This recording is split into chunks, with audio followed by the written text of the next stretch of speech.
Laura Forti from L'Università Bocconi, and we're very happy to have her with us. The title of her paper is Contracting Out Experiences in Italy, Limits and Opportunities for Cultural Heritage Management. It's a reflection based on empirical evidence regarding state museums and archaeological sites about the possibility to contract out auxiliary services and the significant revision of the public-private relationship in the cultural field. Good afternoon. I work at the ASC Research Center within the Bocconi University in Milan. I'll give you an economic outlook. I don't have any objects to show you during my presentation. I hope I won't be too boring. I'd like to focus on the landscape of Italy compared as to the outsourcing to the so-called added value services. I'd like to underline the dynamics, the results, the weaknesses and the strengths of the Italian management of cultural heritage. Government has traditionally managed heritage assets. Italy has cooperated with palace owners, for instance, but only recently has the cooperation been strengthened. This cooperation has been strengthened. And a law was passed in 1993 to open up this sector. So I'd like to underline that the Italian approach has always been focused on the presentation and the conservation of the cultural heritage, while the enhancement and partnership with private entities is only a recent phenomenon that has grown in the last 20 years. Now, I'll show you a brief overview of auxiliary services. I can give you some outcome on added value services. I will mention bookshops, cafeteria, booking services, audio guides, and guided visits. In the last few years, we have organized a number of exhibitions, but they're not such exhibitions are not included in our data. Since 1999, we saw a steep revenue increase. You can see the revenue in million euro. We reached 40 million euro of profits in added services, and in 2006 we saw a freeze and a slight decrease, but we've been seeing a 50% increase in the last couple of years. You can see in the orange line the trend, the merchandising and object selling trend. This graph is only about the bookshop. You can see the performance in the year 2000. The year 2000 is number 100 indicated, and there's been a steep increase in the number of bookshops open and in the number of customers and profits. We saw an increase in the average spending due to product selling, while profits are at the same level as the year 2000. We have 36 bookshops and the average spending is 11 euro. So if we compare Italy to other countries, Italy is still lagging behind as to cultural heritage, because you can see the aggregate profits are the same as only one major American museum like the MoMA, which actually had 40 million euro in profits. So we can see that these museums have a stronger tradition in this type of services. And then the audience is very different. Their level of organization, their budgets are different. The visitors' tendency to buy is different. And then there's a difference in the way people think about these services. Very seldom are these services outsourced in Italy. There are very few exceptions. However, these services are fundamental in keeping the identity of the Museum of the Archaeological Site. They shouldn't be seen only as an economic opportunity. They should be seen as an opportunity to develop new information, new educational chapters, namely in the management of educational services. I'd like to underline that these services have relatively low margins. And if we look at MoMA museum results, MoMA is one of the benchmarks in America, we can see that profits in added value were about 4% of the whole turnover.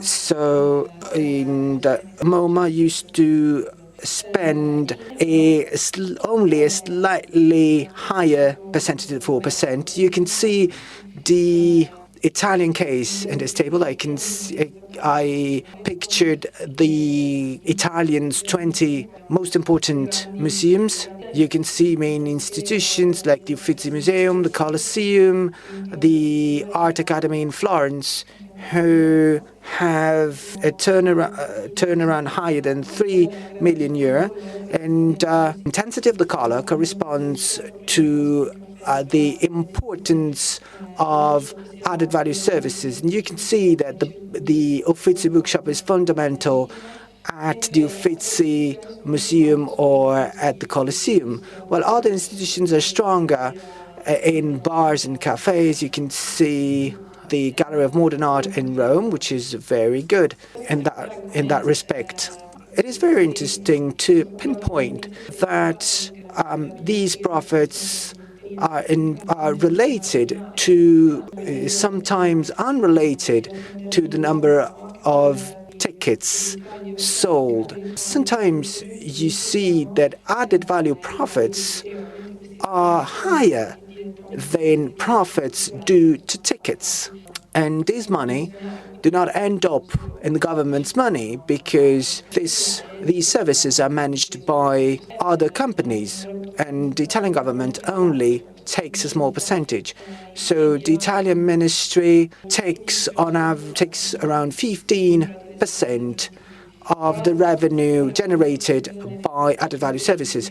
This percentage changes depending on the agreement the Italian government has with individual sites. You can see the profits due to added value services per visitor.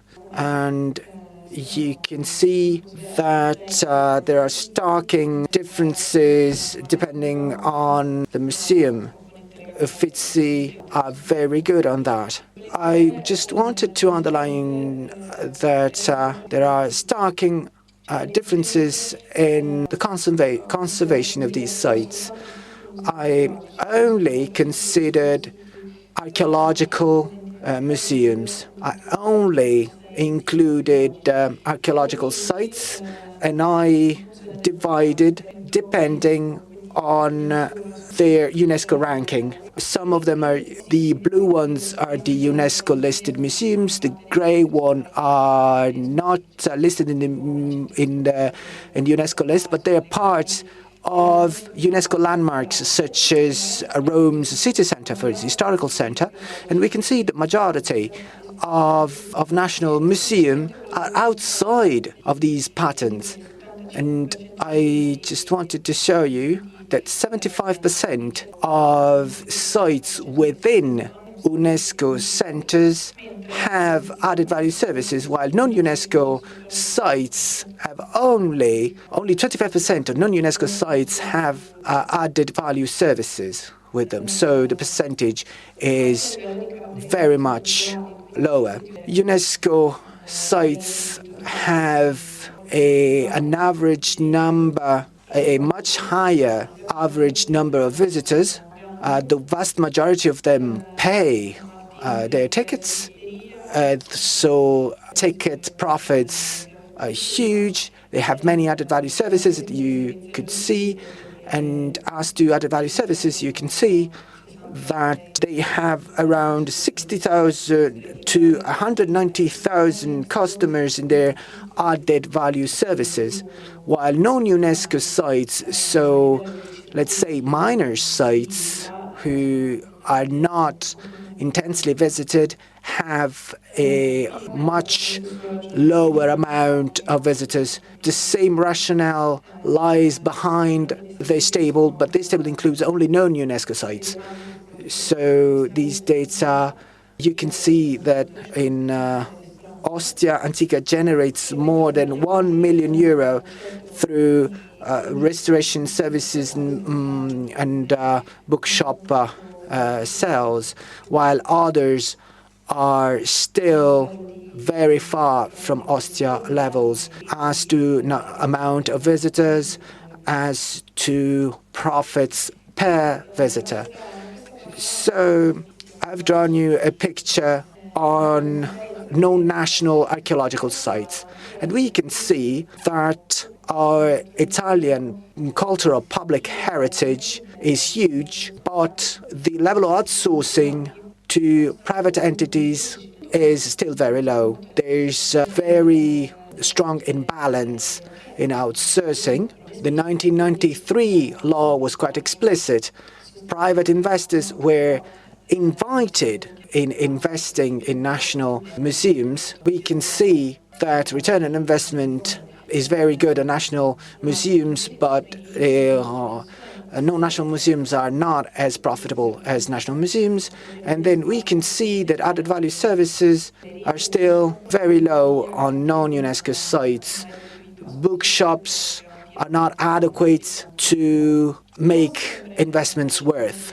But sometimes there are some differences. So the relationship between private and public investors is not always harmonized. So in the last few years, major museums have outsourced many of their services, such as guided tours. And there's a growing risk of losing control over strategical elements. These services are called added value services, but they're still intertwined to the cultural identity of a museum, of an archaeological site, and they should be closely monitored in order for the museum of the archaeological site not to lose control over strategical elements that are fundamental for people to enjoy their visits.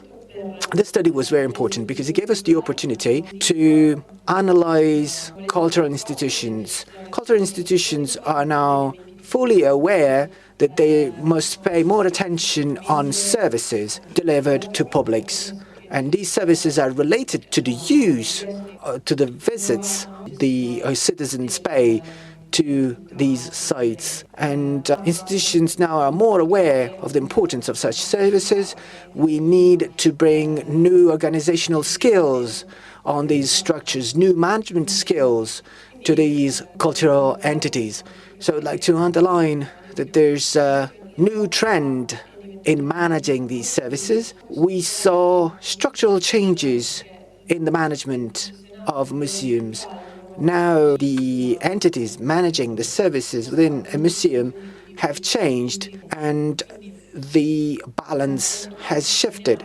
So it is important to stress that there's a new relationship between public and private entities, and we should bear in mind that our cultural institutions are very diverse, are very difficult to manage.